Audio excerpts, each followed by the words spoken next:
Bismillahirrahmanirrahim. Assalamualaikum warahmatullahi wabarakatuh. Saya Yusmia Nur Isani Maulidina dengan NIM 2001062232 dari Program Studi Farmasi kelas F Universitas Muhammadiyah Bandung. Saya di sini akan memaparkan tentang peran positif dan peran negatif mikroorganisme dalam kehidupan sehari-hari. Mikroorganisme atau mikroba adalah organisme yang berukuran sangat kecil sehingga untuk mengamatinya diperlukan alat bantuan. Mikroorganisme disebut juga organisme mikroskopik. Mikroorganisme sering kali bersel satu atau tunggal atau uniseluler maupun bersel banyak atau multiseluler. Nah, mikroorganisme berbeda dengan sel makroorganisme. Sel makroorganisme tidak bisa hidup bebas di alam, melainkan menjadi bagian dari struktur multiselular yang membentuk jaringan, organ, dan sistem organ.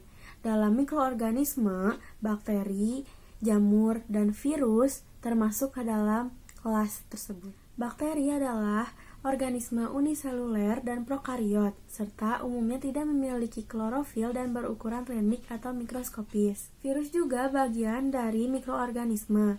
Virus bukan sebagai organisme yang independen karena menggunakan sel tumbuhan atau hewan hidup untuk multiplikasi dan untuk pertumbuhannya. Jamur adalah tumbuhan yang tidak mempunyai klorofil sehingga bersifat heterotrof.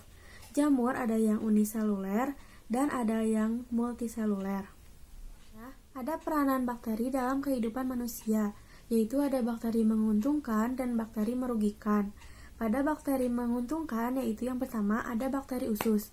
Bakteri ini hidup di usus besar manusia, berfungsi untuk membusukkan sisa pencernaan dan sangat penting untuk proses pembekuan darah. Lalu ada bakteri fermentasi, yaitu berfungsi dalam proses fermentasi produk makanan atau buah-buahan. Yang ketiga ada bakteri penghasil antibiotik. Yang keempat ada bakteri pembusuk kotoran. Lalu ada bakteri yang merugikan, yaitu bakteri perusak makanan dan bakteri patogen. Pada bakteri perusak makanan, beberapa spesies bakteri perusak makanan, mereka mengubah makanan dan mengeluarkan hasil metabolisme yang berupa toksin atau racun. Racun tersebut berbahaya bagi kesehatan manusia. Contohnya yang pertama, Clostridium botulinum menghasilkan racun botulinin, sering kali terdapat pada makanan kalengan. Yang kedua, Pseudomonas cocovenenans menghasilkan asam bongkrek, terdapat pada tempe bongkrek. Yang ketiga, Leuconostoc mesenteroides, penyebab pelendiran makanan. Selanjutnya yaitu peranan virus dalam kehidupan manusia, yaitu ada virus yang menguntungkan, yaitu pembuatan antitoksin.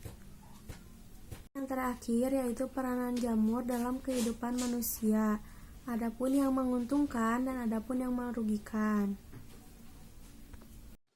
Berikut yaitu ada jamur yang menguntungkan antara lain Hamir Saccharomyces, berguna sebagai fermentor dalam industri keju, roti, dan bir. Yang kedua ada Penicillium notatum, berguna berbagai penghasil antibiotik. Yang ketiga ada Hygroporus dan Lycoperdon perlatum, berguna sebagai dekomposer.